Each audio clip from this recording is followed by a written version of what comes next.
Hello everyone, physics problem हे YouTube चॅनलमध्ये तुमचं पुन्हा एकदा स्वागत आहे. आपण एक्सपेरिमेंट घेऊन आलो आहोत, तो आहे न्यूटन लॉ ऑफ कूलिंग. आता न्यूटन लॉ ऑफ कूलिंग हा जर एक्सपेरिमेंट तुम्हाला एक्झामला आला तर काय काय लिहायचं आहे बघा. एम लिहायचं आहे, ॲपरेटस लिहायचे आहेत. आता न्यूटन्स लॉ ऑफ कूलिंग हा जो लॉ आहे तो तुम्हाला वायवाला विचारू शकतात, लिहायची गरज नाही. ओके, एम, ॲपरेटस, डायग्रॅम काढायचे आहे तुम्हाला.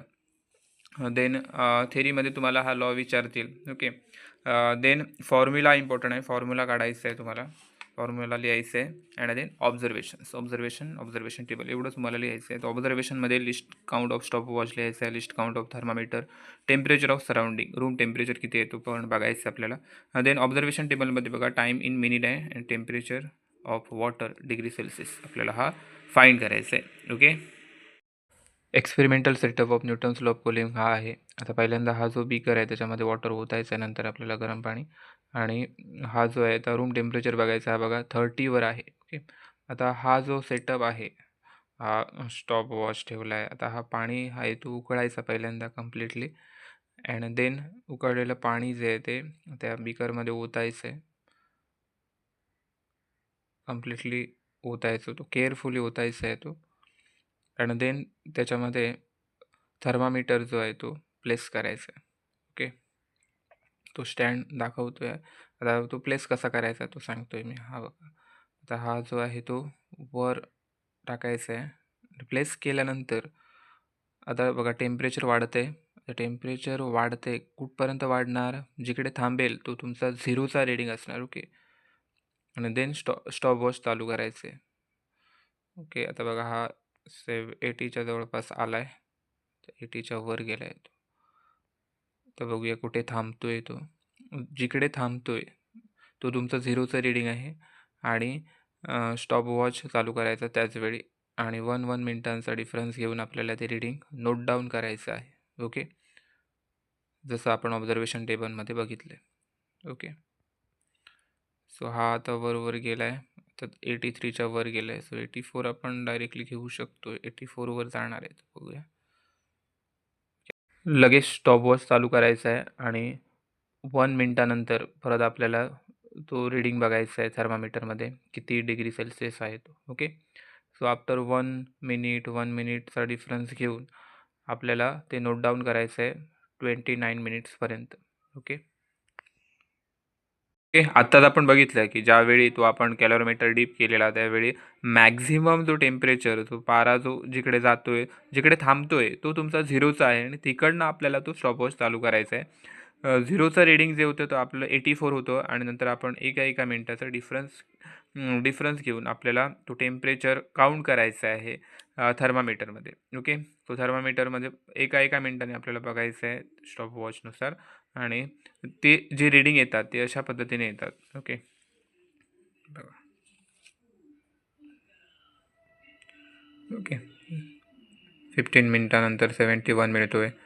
अशा पद्धतीने लास्टला 29 मिनिट्समध्ये आपल्याला 63 मिळतो आहे. या पद्धतीने टेम्परेचर जो आहे तो डिक्रीज होत जाणार. ओके, नंतर आपल्याला ग्राफ काढायचे आहेत. ह्या एक्सपेरिमेंटमध्ये टोटल तुम्हाला 3 ग्राफ आहे. आता हा जो ग्राफ आहे तो मेन ग्राफ आहे. ह्या ग्राफनुसार तुम्हाला ऑब्झर्वेशन टेबल करायचं आहे नवीन, आणि त्या ऑब्झर्वेशन टेबलनुसार तुम्हाला हा आणि हा ग्राफ काढायचा आहे. ओके, आता हा पहिल्यांदा काढून घ्यायचा आहे. तर बघा हा काय, स्टार्टिंगला जो आपल्याला कर्व जो आहे तो हा आहे, त्याला कूलिंग कर्व म्हणतात. पहिल्यांदा टेम्परेचर आणि हा जो टाईम आहे तो आपल्याला फाईंड करायचा आहे. आता हा जो ग्राफ काढताना तुम्हाला हायेस्ट पॉईंट बघायचा आहे, लोवेस्ट पॉईंट पहिल्यांदा बघायचा आहे, आणि त्यानुसार तुम्हाला तो फाईंड करायचा. आता इकडे जो हायेस्ट पॉईंट लोवेस्ट पॉईंट बघा. आता हा आपण टाईम घेतला आहे, आणि हा जो आहे तो टेम्परेचर आहे. अगेन हा टाईम टेम्परेचर, हा 0 to 14, देन ते 15, देन टोटल 29 आहेत. हायेस्ट पॉईंट 84 आहे. ओके, आणि लोवेस्ट पॉईंट जो आहे तो 63 आहे. आता 63 अँड 84 असे बसणारे आपल्याला तो ग्राफमध्ये असायला हवे. सो मी पहिल्यांदा कुठला घेतला आहे, 52 घेतला आहे, आणि हा जो आहे तो लास्टला किती आहे, 86 घेतला आहे. सो 84 लास्ट पॉईंट आपला. ओके, सो 86 आला आहे. आता इकडे आपल्याला हा जो स्लोप, हे जे रीडिंग आहे ते डायरेक्टली घ्यायचे आहेत, म्हणजे 0 ओरिजिनपासून आपल्याला हा ग्राफ घ्यायचा नाही आहे. सो मी हा सिम्बॉल केला आहे आणि डायरेक्टली 52. आता हा जो 52 नंतर काय 54 आहे, म्हणजे 1 सेंटीमीटर इज इक्वल टू 2 आहे, 2 डिग्री सेल्सिअस. त्यानुसार हे ॲडजस्ट केलेले आहेत. कूलिंग कर्व जो आहे त्याचा नेचर आपण बघितलेलं आहे बघा, असा कर्व आहे. त्याच्यामध्ये ओरिजिनपासून काढायचं नाही आपल्याला, इकडनंच आपल्याला कर्व काढायचं आहे, देन टँजंट फाइंड करायचं. ओके, सो पहिल्यांदा मी 52 घेतला आहे आणि लास्टला पॉईंट किती आला 86 आला आहे. आपला 84 आहे, सो 86पर्यंत आपण घेतला आहे आणि त्यानुसार पॉईंट प्लॉट करायचे असे. ओके, असे पॉईंट प्लॉट होणार. तो कर्व काढायचा आहे तुम्हाला. कर्व काढल्यानंतर तुम्हाला एक पॉईंट असा घ्यायचा आहे. कर्ववर एक पॉईंट घ्यायचा आहे बघा. इकडे मी 82 घेतला आहे, कर्ववर एक पॉईंट घेतला आहे आणि त्याला टँजंट काढला आहे. हा जो आहे तो टँजंट आहे. टँजंट काढल्यानंतर ह्याचा स्लोप घ्यायचा आहे. तर स्लोप काढताना स्लोपचा फॉर्म्युला जो असतो तो y2 - y1 x2 - x1 असतो. सिमिलरली हा जो आहे बघा x2 y2, ह्याचा एक्सचा पॉईंट काय आहे 0 आहे बघा, 0 आहे. अँड y म्हणजे yवरचा पॉईंट y2 किती 84 आहे. सिमिलरली हा जो पॉईंट आहे, इकडचा जो पॉईंट आहे तो 80 आहे. y2 जो आहे तो 80 आहे आणि x2 जो आहे तो बघा 2.5 इकडे दिसतो आपल्याला. हा 2 आहे, 2.5 असणार. ओके, ह्या पद्धतीने अशा आता 78वर एक पॉईंट टाकला आहे मी, देन 76वर टाकला आहे, देन 74वर टाकला आहे, ते 72वर टाकला आहे. ते टँजंट फाइंड केलेले आहे. विथ रिस्पेक्ट टू टँजंट आपल्याला हे जे आहे ते स्लोप काढायचा आहे त्यांचा आणि तो लिहायचा. तर हे ज्या पॉईंटमध्ये टँजंट टाकला आहे तो थिटा जो आहे तो इकडे लिहायचा आहे. ओके, इकडे मी लिहिला आहे आणि त्याचा स्लोप फाइंड करायचा y2 - y1 x2 - x1. Okay, हे y2 x2 y2 x1 y1 आपल्याला भेटले, त्यानुसार फॉर्म्युलामध्ये टाकायचे आणि तुम्हाला तो फाइंड करून इकडे लिहायचे. डी थिटा बाय dt तुमचा हा येतो. आणि थिटा मायनस थिटा 0 म्हणजेच काय, थिटा जो आहे तुमचा हा आहे, थिटा 0 किती आहे 30 डिग्री सेल्सिअस. तो 30 मायनस करायचा प्रत्येकामधनं आणि हा लिहायचा आहे. ओके, हा सिम्पल आहे. एवढं पहिल्यांदा करायचं आहे, देन आपल्याला हा आणि हा ग्राफ काढायचा आहे. ओके, तर सेकंड ग्राफ काढताना आपल्याला D theta by d T हवा आहे आणि काय हवं थिटा हवा आहे. So D theta by d T इकडे आहे आणि थिटा पण आहे. सो हा जो ग्राफ आहे सेम आपल्याला ही जी रिडिंग्स आहेत लोवेस्ट पॉईंट हायेस्ट पॉईंट, आता हा लोवेस्ट पॉईंट हायेस्ट पॉईंट घ्यायचा नाही. इकडे काय बघा ओरिजिनपासून हे जातो आहे. सो ओरिजिनपासून ग्राफ जर गेला तर आपल्याला डायरेक्टली सिलेक्ट करून लिहायचे. आता इकडे मी काय लिहितो बघा 82पर्यंत गेला आहे. सो हे जे स्केल मी घेतलं आहे 10 20 30, सो 80पर्यंत गेला आहे आणि हा जो आहे हा काय आहे तुमचा वाय ॲक्सिसला d theta by d t आहे. D theta by d t कुठपर्यंत गेला आहे बघा, d theta by d t जो आहे तो 1.6पर्यंत गेला आहे मॅक्झिमम आणि 0.6 आहे. सो हे जे स्केल त्यांनी मी घेतलं आहे ते बघा 0.2 0.4 0.6 हे स्केल घेतले 1.6पर्यंत पोचायला आणि आपल्याला पॉईंट जे आहेत ते असे मिळतात. आणि हा जो पॉईंट आहे ह्या पॉईंटमधनं मी स्ट्रेट लाईन काढली, कारण इकडे जो छेदतो आहे तो हा जो छेदतो आहे पॉईंट तो तुमचा थिटा 0 यायला हवा.